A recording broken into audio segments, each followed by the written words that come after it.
출애굽기 14장에서 26장까지의 내용입니다. 14장입니다.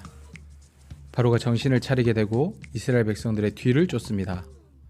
이스라엘 백성들은 매우 큰 위기에 빠지게 되었습니다. 앞에는 홍해가 있었고 뒤에는 바로의 군대가 있었기 때문입니다. 그러나 모세는 불평하는 이스라엘 백성들에게 자, 너희는 두려워하지 말고 가만히 서서 여호와께서 행하시는 구원을 보라. 하나님께서 우리를 위해서 싸우실 것이다 라고 말합니다. 하나님께서는 구름 기둥으로 애굽의 군대를 막으시고 밤새도록 큰 동풍을 불게 하셔서 홍해를 말리십니다. 이에 이스라엘 백성들은 마른 땅으로 지나가게 되고 애굽의 군대는 홍해 물에 의해 수장이 됩니다. 15장입니다. 하나님께서 베푸신 놀라운 기적과 능력을 모세와 이스라엘 자손들이 찬양합니다. 그리고 마라라는 곳에 이르렀는데 그곳의 물이 너무 써서 아무도 마시지 못합니다. 모세가 하나님께 부르짖자 하나님께서는 한 나무를 가리키시고 그 나무를 모세가 물에 던지자 물이 달게 되어 마실 수 있게 되었습니다. 16장입니다. 구원의 기쁨도 잠시 신광야에서 식량이 떨어지자 이스라엘 백성들은 또다시 모세와 아론을 원망합니다. 하나님께서는 하늘의 양식인 만나와 메추라기를 이스라엘 백성들에게 주십니다. 특별히 하나님께서는 만나를 통해 이스라엘 백성들에게 안식일에 대한 훈련을 시키시죠. 즉 여섯째 날까지는 매일 만나를 거두되 일곱째 날에는 만나가 없을 것이니 거두러 나가지 말라는 것입니다. 신기하게도 다섯째 날까지의 만나는 다음 날까지 남겨두면 벌레가 생기고 냄새가 나는데 여섯째 날에 거둔 이틀치의 만나는 벌레도 냄새도 없었습니다. 그래서 이스라엘 백성들은 일곱째 날에 안식할 수 있었죠. 그리고 하나님께서는 모세와 아론에게 항아리에 만나 한 오멜을 담아서 증거판 앞에 보관하라고 명령을 하십니다. 17장입니다. 이스라엘 백성들이 르비딤에 이르렀는데 그곳에는 물이 없었습니다. 그래서 이스라엘 백성들은 모세에게 불평을 했고 하나님께서는 반석에서 물이 나오도록 하십니다. 또 아말렉이라는 나라와 전쟁을 하게 되는데요. 여기서 전쟁의 승패가 매우 이상하게 결정이 됩니다. 자, 보통은 군사력이나 지략이 뛰어난 나라가 이기죠. 근데 여기서는 모세가 하나님의 지팡이를 손에 들고 손을 위로 올리면 이스라엘이 이기고 손을 내리면 이스라엘이 지는 것입니다. 그래서 아론과 훌이 모세 옆에서 손을 계속 올릴 수 있도록 도와주고 여호수아는 전장에서 최선을 다해서 싸웁니다. 결국 이스라엘이 승리하게 되고 모세는 제단을 쌓고 그 이름을 여호와 니시라고 하죠. 전쟁은 하나님께 속한 것이라는 교훈을 우리에게 주고 있습니다. 18장입니다. 모세의 장인인 이드로가 모세가 돌려보냈던 그의 아내 십보라와 두 아들을 데리고 모세를 방문합니다. 모세의 이야기를 들은 이드로는 여호와 하나님을 찬양하고 모세에게 다른 지도자들을 세워 일을 나누라는 지혜를 줍니다. 19장입니다. 드디어 이스라엘 백성들이 약 50일 만에 시내 광야에 이릅니다. 하나님께서는 이스라엘 백성들이 하나님의 말씀을 잘 듣고 언약을 지켜 하나님의 소유가 되고 제사장 나라가 되며 거룩한 백성이 되기를 바라셨습니다. 이 이야기를 하나님께서 모세를 통해 말씀하시자 이스라엘 백성들은 하나님께서 명령하신 대로 다 행하겠다고 약속을 합니다. 하나님과 이스라엘 백성들의 언약이 체결된 것이죠.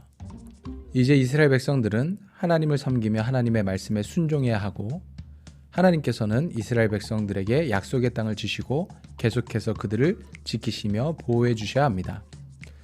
사실 하나님께서는 이스라엘 백성들이 약속의 땅에 들어가서 자기들만 잘 먹고 잘 사는 것을 원하시지 않았습니다. 제사장 나라가 되어서 다른 나라들을 위한 중재자의 역할까지도 하기를 원하셨던 것이죠.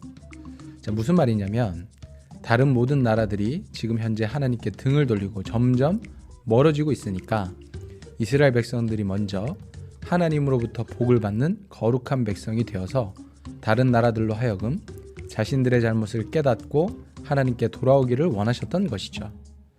자, 이런 제사장 나라의 역할, 이것을 이스라엘 백성들은 나라적인 사명으로 부여받은 것입니다. 20장입니다. 하나님께서는 이스라엘 백성들에게 율법의 핵심이라고 할 수 있는 십계명을 주십니다. 이 십계명을 주실 때도 하나님은 먼저 나는 너를 애굽 땅 종되었던 집에서 인도하여 낸 내 하나님 여호와다라고 말씀하십니다. 자, 이것이 또 무슨 뜻이냐 하면 하나님께서는 먼저 이스라엘 백성들에게 구원의 은혜를 베푸셨다는 말입니다.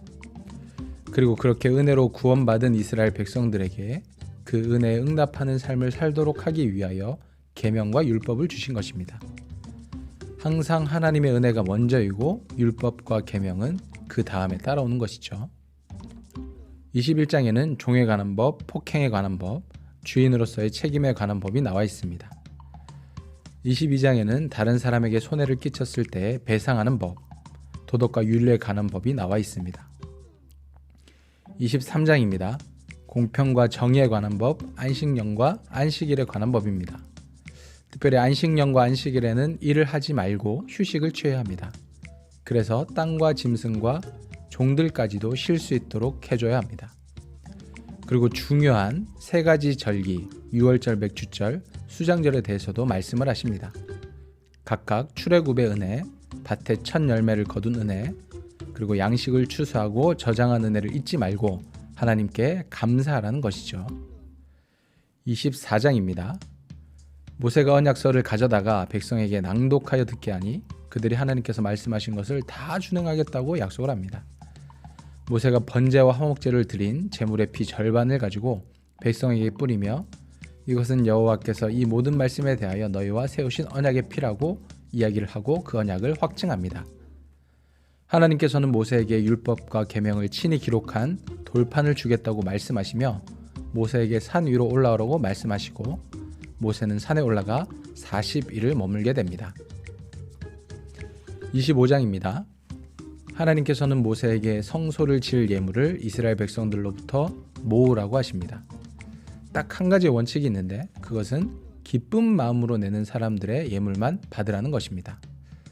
자, 이렇게 하나님께서는 하나님의 일을 기쁨과 자원하는 마음으로 하기를 원하시는 것이죠. 하나님께서는 그 예물로 증거계, 진설병상, 그리고 등잔대와 기구들을 만들라고 하십니다. 26장에는 성막을 어떻게 제작해야 하는지에 대한 내용이 나옵니다. 오늘의 말씀을 정리하도록 하겠습니다. 하나님께서는 이스라엘 백성들을 애굽 왕 바로의 손에서 구원하십니다. 이는 이스라엘 백성들이 하나님의 율법을 잘 지켰기 때문이 아니죠. 아직까지 하나님의 율법은 있지도 않은 상태였습니다. 하나님께서는 이스라엘 백성들의 조상이었던 아브라함의 믿음을 보시고 그와 그의 자손들에게 이 모든 것을 이미 약속하셨기 때문에 이스라엘 백성들을 애굽 땅에서 구원해낸 것이죠. 자, 그렇게 하나님으로부터 은혜로 구원을 받아 자유를 얻은 이스라엘 백성들에게 하나님께서는 율법을 주시며 지키라고 말씀하십니다. 즉, 율법은 우리가 구원받기 위해서가 아니라 구원받은 후 하나님의 백성답게 살기 위해서 필요한 것입니다. 하나님의 은혜에 대한 응답이라고 할 수 있는 것입니다. 자, 우리는 이 순서가 절대로 바뀌면 안 됩니다. 항상 하나님의 은혜가 먼저이고 그에 대한 우리의 응답이 그 다음인 것입니다. 먼저 우리가 하나님의 충만한 은혜를 경험해야 이스라엘 백성들처럼 자발적으로 또한 기쁜 마음으로 하나님께 우리의 것을 드릴 수가 있는 것입니다. 이 내용을 기억하시면서 오늘의 말씀 읽어보도록 하겠습니다.